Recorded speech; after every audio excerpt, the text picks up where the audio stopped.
গোটা দেশের ৭৫টি অমৃত ভারত প্রকল্পের অধীনে রেল স্টেশনের পরিকাঠামোর উন্নয়নের মধ্যে জলপাইগুড়ি রোড স্টেশন রয়েছে।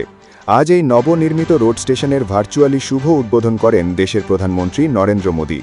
এই উদ্বোধন অনুষ্ঠানে স্টেশনে উপস্থিত ছিলেন কেন্দ্রীয় শিক্ষা প্রতিমন্ত্রী সুকান্ত মজুমদার ও রাজ্যের পরিবহন ও শ্রম মন্ত্রী অর্জুন সিং। প্রায় ৩৫ কোটি টাকা ব্যয়ে জলপাইগুড়ি রোড স্টেশনটি নতুনভাবে তৈরি করা হয়। জলপাইগুড়ি বৈকুণ্ঠপুর রাজবাড়ির আদলে এই স্টেশনটি করা হয়েছে। ২০১৪ সালে দেশে ক্ষমতায় বিজেপির সরকার আসার পর থেকে জলপাইগুড়ি রোড স্টেশন ও অন্যান্য জেলার রেল স্টেশনগুলির পরিকাঠামোর উন্নয়নের কাজ শুরু করেছিল নরেন্দ্র মোদী সরকার। জেলায় অমৃত ভারত প্রকল্পের মধ্যে মোট ৫টি স্টেশনের পরিকাঠামোর উন্নয়নের কাজ শুরু করা হয়। জলপাইগুড়ি রোড স্টেশনের কাজ সম্পূর্ণ হয়ে গেছে, বাকি ৪টি স্টেশনের কাজ এখনও চলছে। জলপাইগুড়ি রোড স্টেশন ও কোচবিহার জেলার হলদিবাড়ি স্টেশনের কাজ সম্পূর্ণ হওয়ায় আজ এই দুটি স্টেশনের নতুন ভবনের শুভ উদ্বোধন করেন প্রধানমন্ত্রী। কেন্দ্রীয় মন্ত্রী সুকান্ত মজুমদার বলেন, বিগত সরকারের থেকে অনেক বেশি টাকা দিয়ে বাংলার রেল প্রকল্পগুলিকে উন্নত করা হচ্ছে।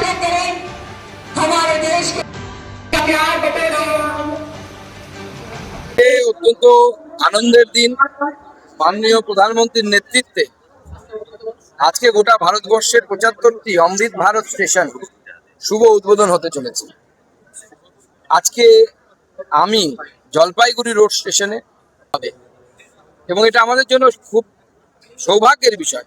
এর আগে কোনো প্রধানমন্ত্রী এইভাবে প্রান্তিক জেলাগুলোর জন্য ভাবেননি। প্রথমবার নরেন্দ্র মোদী সাহেব এমন একজন প্রধানমন্ত্রী হয়েছেন যিনি এই প্রান্তিক জেলাগুলোর কথা ভেবেছেন, এই জেলার স্টেশনগুলোর কথা ভেবেছেন, এই জেলার সাধারণ গরিব খেটে খাওয়া মানুষ যারা এই স্টেশনগুলোকে ব্যবহার করেন তাদের দৈনন্দিন সুখ সুবিধার কথা ভেবেছেন।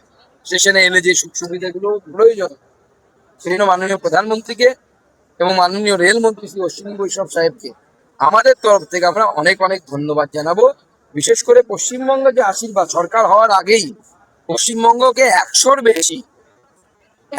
বেশি অমৃত ভারত স্টেশন মাননীয় রেলমন্ত্রী মাননীয় প্রধানমন্ত্রী নির্দেশে দিয়েছেন। এটা একটা বিরাট বড় প্রাপ্তি। এখন আগামী দিনে যদি অমৃত ভারত স্টেশনকে ফেজ 2 বা ফেজ 3 শুরু হয়, তাহলে অবশ্যই সেখানে পশ্চিমবঙ্গের অংশগ্রহণ থাকবে। শুধু তো অমৃত ভারত স্টেশনই নয়, অলরেডি হাই স্পিড রেলের কথা ঘোষণা হয়েছে, ইস্ট ওয়েস্ট করিডোর, যার মাধ্যমে গুজরাট এবং পশ্চিমবঙ্গকে জুড়ে দেওয়া হবে। শিলিগুড়ি থেকে উত্তরপ্রদেশ পর্যন্ত হাই স্পিড রেল করিডোর তৈরি হবে।